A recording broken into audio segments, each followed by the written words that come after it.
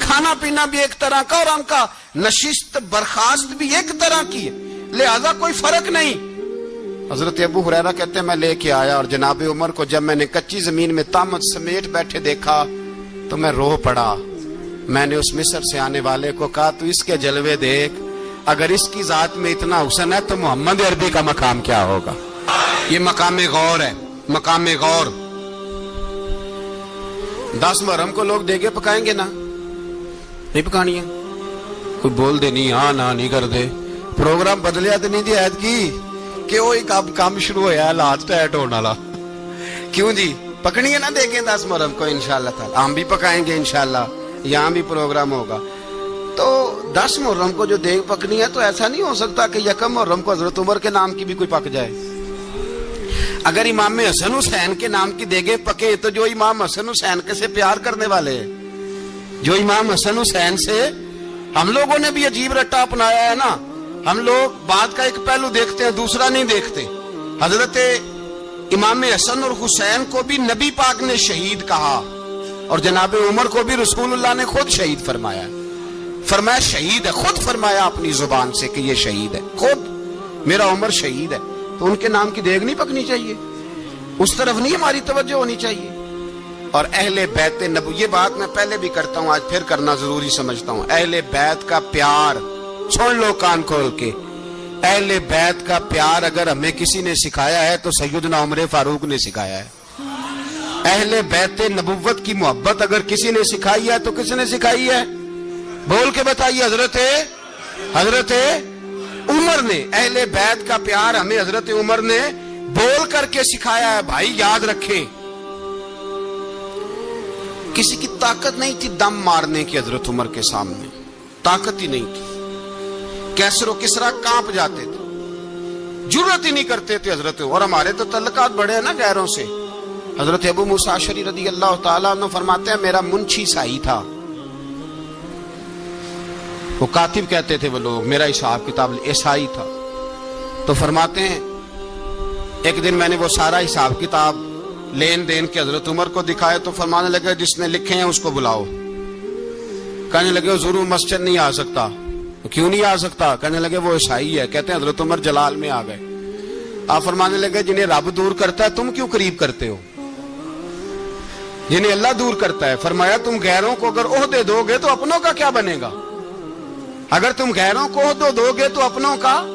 یہ سوچ ہے جو آج برما کے مسلمانوں کے لیے بھی ضروری ہے۔ کہا اگر تم غیروں کو عہدے دو گے تو اپنوں کا۔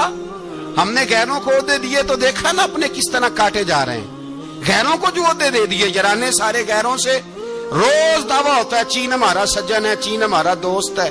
او بھائی دوست ہے تو اس سے کہو نا کہ برما تو تمہاری ایک چھوٹی سی ریاست ہے، چین کے بغیر تو وہ سانس بھی نہیں لے سکتا، اس کو کہو نا اس حکومت پہ دباؤ ڈالے۔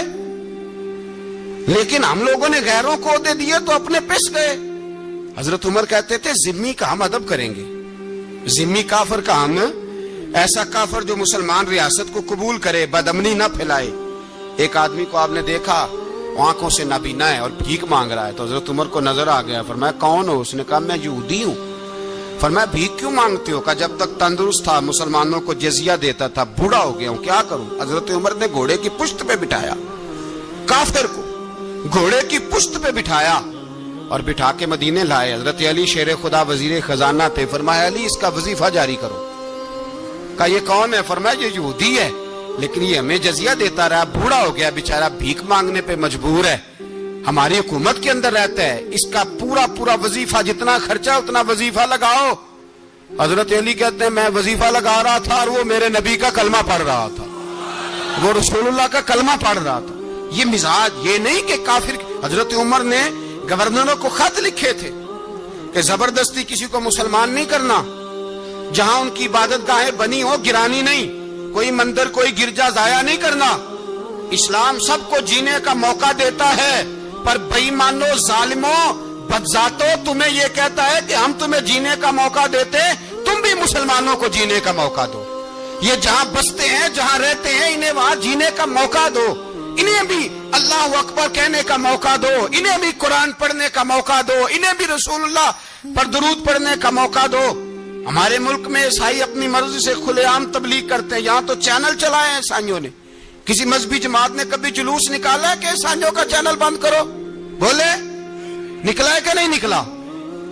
کتنے ظلم کی بات ہے. ہم جب غیر کو اتنا تحفظ دیتے ہیں، اتنا تحفظ دیتے ہیں. ہم نے دیکھا ہے، مجھے بیسیوں لوگوں نے عید پہ ٹیلی فون کیے کہ عیسائیوں کو قربانی کا گوشت دے لیں. مجبور ہیں جی، دروازے پہ آ گئے ہیں، ہمارے کام کاج کرتے ہیں. بیسیوں لوگ، عام آدمی کے دل میں ان کا اتنا جذبہ ہے. وہ مسائل کا بیان کرنا ایک علیحدہ بات، لیکن ہمارے دل کافر کے حق میں بھی نرم ہو جاتے ہیں. تم کس قدر زیادہ بے ایمان ہو اور کفر کس قدر زیادہ ذلیل ہو گیا ہے کہ مسلمان کے حق میں نرم ہوتا ہی نہیں. اور اس سے بڑے ذلیل وہ ہیں جو ان ذلیلوں کے سپورٹر ہیں. وہ کسی عرب ملک کے حکمران ہو یا کسی اور جگہ کے، وہ بڑے ذلیل ہیں جو ان ذلیلوں کے سپورٹر ہیں، جو برما کی بچیوں کے قتل پر اپنی حکومتیں چمکا رہے ہیں. انہیں شرم نہیں آتی.